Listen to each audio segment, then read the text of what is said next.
Hi guys, nice to see you guys again. Today I am with Matthew Larvey and we are right now at Foxfire Heritage Farms and we're gonna find out what the farm's about, the history of why things happen on the farm today. For sure. So first of all, what is the heritage part of Foxfire Farms? Like, what does the heritage mean? Why is that in there? Why is it so important? Heritage is important for a number of reasons. For us on the farm is particularly important because the heritage is rooted in everything we do. It's rooted in the skills that we learn and preserve and put into practice. It's rooted in the animals that we raise for our homestead and for our way of life. So your animals are heritage too? Yeah, so we raise heritage breed animals, the Canadian Chanticleer, the Canadian and the Lynch Lineback, and we will be getting into a pig breed called the large black, which is an endangered pig breed. Heritage animals are really natural animals, so they do things low maintenance when they live like animals would live, right? As opposed to animals that we bred for very specific, whether it's meat or milk or very specific reasons, tend to have a lot of genetic issues because they're bred for very specific things. So they have issues with calving, or they're very susceptible to a number of diseases or health issues that occur. That's really awesome that you're taking such a step to preserve Canadian culture in a way. I mean, we're such a mix of culture, but it's nice that the animals themselves, like I'm sure there's a couple other things you do on the farm as well, which we'll get to in a second, but it's nice that you are taking such an initiative to preserve that and hold that culture and that heritage in a sense. It's super important because if without small farmers and people who are keeping these traditional skills and traditional lifestyles alive, they'll disappear, right? And they disappear not for the benefit of the people around them, but for the benefit of larger corporations, which is unfortunate because the animal and the lifestyle that you choose is but a side thought that it's often not a consideration, where on a small farm it's a complete system and everyone lives in that system and needs to benefit and contribute to it, right? And so having a nice lifestyle for our animals and allowing them free range on the farm and allowing them the most amount of space and freedom essentially that they can have while still being part of our sustainable farm system. It sounds like there's like an ecosystem almost in your farm of like what benefits everything. Apart from the animals, what else is like heritage about your farm? So aside from the heritage animals, we kind of have three components to what we do on the farm. So we have the heritage animals, we have the heritage garden, so we grow a market garden using as many old school heritage skills as possible. With our garden, we try as best as possible to grow heritage and organic vegetables. We do source from areas that are either open pollinated or grow organic stock for things that we can't get for the heritage vegetables. So we do a lot of our market garden using hand tools, and then in addition, the third component is the heritage skills. So skills like woodworking and blacksmithing, building things and working with traditional materials like timber work or birch bark building or different things like that are things that we want to learn about and encourage other people to do. Yeah, something that you mentioned to me before was this is like endangered skills that you're doing at workshops. Why did you use the term like endangered skill exact? Why is that so important to you, resurrecting those endangered skills? So endangered skills are important. So like blacksmithing is one that I've been focusing on lately, and so those skills are very learn through the craft skills. It's while there's lots of information and books and knowledge, it's a lot about technique and tool handling. A lot of it is very much by the feel and the understanding and experience of working with those skills. So if we lose those, the people that have those knowledge and can pass on how to work with certain materials and tools and little tricks of the trade that disappear, right? Endangered skills is important to keep around because, while it's not 100% necessary in our life today, it's important for other parts of the world. It almost sounds like, to me, it's not forgetting our past and who we were as well. Myself, when I was younger, I spent a lot of time on a farm myself and practiced a couple of those traditions. And it is like you do feel connected to who we once were as people. And this is how we came to be where we are now. So you can appreciate how we've evolved and still cherish that. Yeah, for sure. Well, I mean, humans humans have only lived the way we're living in Western society for a very, very short period of time of our total existence on the planet, right? I mean, for 10,000 years prior, and maybe even longer, we've lived in a very different type of world, right? Where these skills were important for just living, essentially. When you see people coming into your workshops and they're practicing and they're learning, what is it for you when you see them? What is it like for them? Do you see them light up and change? Like, what is it like for them when you participate in this workshop? Absolutely. So a common participant in the workshop is somebody who lives a normal life, we'll say, who has a 9-to-5 job, who has an apartment or a house, and when they come out to a workshop, when they get to learn new skills that they haven't before, for the yurt building workshops, we do a lot of we peel with the draw knives on the shave horses, and we do tying and knots, and we burn holes, and the whole coming together of the yurt is a really enriching and rewarding experience. Maybe they'll just go home and have that memory of that experience, but I hope that they'll take that and they'll go through a door that might not have been open before and pursue something that maybe had just been a hidden desire inside. But that's what I hope for all people to do, right? That's I think that would make us more enriched as a society if people follow their dreams like that. That's amazing that you're doing something that helps open people up and maybe open up a part of them that they haven't been able to connect with about themselves. It's so amazing. What made you want to start workshops and teach people these things? I wasn't the most popular child growing up and in high school, and I mean, aren't we all, right? And so when I went away to college, I had the opportunity, and I was on student council, and it was a different experience for me in that regard, and I was really able to kind of grab the reins in terms of my leadership ability and how I wanted to develop that. And so when I finished, I ended up in Northern Ontario, and when I kind of settled down, I involved myself in the scouting program, which is a program I'd been involved in as a youth and wanted to contribute and wanted to volunteer, and having the opportunity to work with youth and teach and lead, really, it's enriching to see that. And so when we started the farm and started establishing what we really wanted to do here, which was all of a learning process in itself, we had the opportunity to do a workshop off-site at another farm. That was a cool experience. That was the first kind of opportunity in terms of a public workshop that we had done. And then since then I've done 4 or 5 workshops for yurts, and we did the workshop for blacksmithing last year, and that was something I had brought in a blacksmith who is kind of a master blacksmith, 40 years experience varying blacksmithing, but I brought him in because that was a skill I wanted to learn, right? And so I went up the road the same weekend and got an old anvil off my neighbor, went talking to him, hey, you got an anvil? He's like, oh, I got one I could sell you, right? And you got an old anvil, and I built a coal forge out of some scrap parts I had on the farm, and put that together and made do with what I had, right? And so I've sized up a little bit since then because it's something I've really enjoyed doing, and I've experienced working with wood and the yurts and stuff like that, but having an opportunity to work with steel, which was somewhat foreign to me, and having being able to have some lessons and taking a workshop, has really enriched my experience. And so hopefully in a couple of years I'll be able to start offering some basic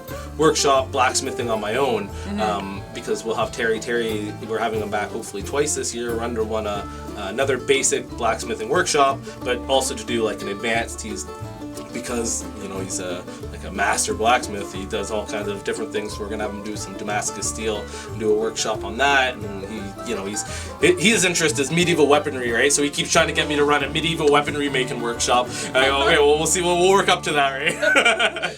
But for us on the farm, I mean, in addition to just making pretty things, I've used that skill now to make handles for the doors, or to fix tools, or the tractor, or to just make different things that I can utilize on the farm in terms of toolage.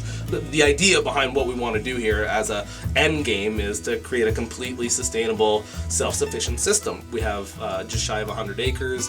We have about 30 to 40 acres of kind of pasture, rough land that we can graze on, and that we harvest our own hay, and then we have about 60-70 acres of a hardwood woodlot, which we harvest our own firewood from, and we'll be getting pigs this year. We can graze them through the acorns. We have lots of oak, and so we can utilize all parts of our farm to create a sustainable system for us and our family is the goal. I like that you had this passion for these various things, but you didn't just keep it for yourself. Like, I really enjoy that you had this passion to learn these things, but then you're like, I want to share this with other people. It's so rare to see that where someone's like, oh, I love this, but they keep it for themselves, this knowledge. And it's really inspiring to see that you want to share it and teach other people that passion and that skills too. Like, it's beautiful that you're passing it on. Yeah. And that's, I guess, almost like a true heritage mentality, is to keep passing on those skills. For sure, the knowledge, and otherwise it disappears, right? And you know, humans, I really fascinated with human nature, and like you said, we have that tendency we find something that's our own, a treasure or a place of whatever sanctity of heaven that we keep to ourselves, right? And that's a very selfish desire, but that's a human nature desire. I mean, that's kept us alive for as long as we've been here, right? But in the world that we live today, it doesn't, especially in the Western world, it doesn't benefit us to have those selfish needs and desires. And being mindful of that in yourself, and we're all fault of it, but trying to be as mindful of that as possible. And the more you put yourself out into opportunities like that, I mean, you know, through volunteering or community involvement. I mean, me and my wife were involved we're through the Agricultural Society, we're involved in the farmers market. Me and another scouter started the scouting group up after 20 years of being closed. You know what I mean? Things like that, you know, put us into the community, and they take up a lot of time and they're very taxing, but the rewards of that, I feel, outweigh those costs. And that's the way that old communities, that heritage communities used to live, right? I mean, they used to be based around community hubs, and in the old time that would have been the church. As humans, we find the connections that we value now through social media and through online communities and forums. And because if you're interested in blacksmithing, I don't have to go up the road and talk to my neighbor and Joe Blow and get together and blacksmith. I can go on a blacksmithing forum and find people who are knowledgeable and skillful and chat with them without leaving the comfort of my own home, right? And while that is very gratifying in the moment, I believe over a long period of time that's more of a detriment, and you isolate yourself and your community as a whole suffers. Something else I wanted to ask you, because we're ourselves in one of your for sure, absolutely, right now. Yeah. Speaking of community and built from community, is you got this inspired from Mongolian culture? So I was inspired through reading. I was reading about survivalist prepping type things. It was about 10 years ago. So I was reading a number of books based on that, and one of the books I was reading that was talking about these things, the author had lived in a yurt for a couple of years, and I read yurt and I was like, what's a yurt, right? And so, you know, then you end up on this rabbit hole. I start Googling and YouTubing and immersing myself in yurts and go like, that's just super cool, right? And so then I go, I can build one of those. And then of course you end down this like path of just you know, I built this yurt, and then you start researching and learning about yurts and where they come from and the culture and their origins of, you know, Mongolian, how Genghis Khan, who conquered a large portion of the Eastern world, he traveled on, would have been probably the first mobile home. It was a 30-foot yurt on a platform pulled by a dozen oxen, and it followed his armies, and that was his mobile command center. It's, you know, for me, it's just something that I started doing and was really interested in doing, and I built one and lived in it for a year, and it was like challenging, and you learn a lot, but it gives you more inspiration to go on. I like how it's starting to be just from like community and heritage to being like global heritage. Yeah. And I mean, it's interesting because like there are a lot of skills and knowledge that have been learnt in other parts of the world and other cultures and other communities that are so easily and can beneficially be brought over and used in our way of life. And you know, while it's easy to say, you know, I'm going to focus only on Canadian traditions, Canadian heritage, there's so much to learn from other parts of the world and skills. So for me, what is a large portion of our inspiration, my inspiration, is a series of books called Foxfire magazine. And the Foxfire magazine was started in the 60s, and it was started as a youth project in the Appalachian Mountains in a small community there called Rayburn Gap. And the idea was that this teacher, the students were unruly, and he needed a way, and traditional teachings weren't working, they weren't listening to him, and he didn't want to lay down the law and the punishment. He didn't feel like that was going to do them any benefit. So he started this magazine, and it was the Foxfire magazine, and essentially he sent out his students to talk to the old timers and catalog old ways of life, planting by the signs. You know, in the books, there are a series of books. They were magazines run by the youth so the Foxfire organization still exists today and preserves heritage skills and stuff like that, but I was introduced to those books through my grandfather, who had purchased the books in like the 70s or whatever when they first published the magazines as books, and it's a series of 12 books, and there's no rhyme or reason to them. It's like it's like planting by the sign, stories, making a banjo out of a gourd, like, you know what I mean, like the books are just a mash of stuff, right? But it's all very interesting stuff. But the things they teach in those books are transferable to us here in Northern Ontario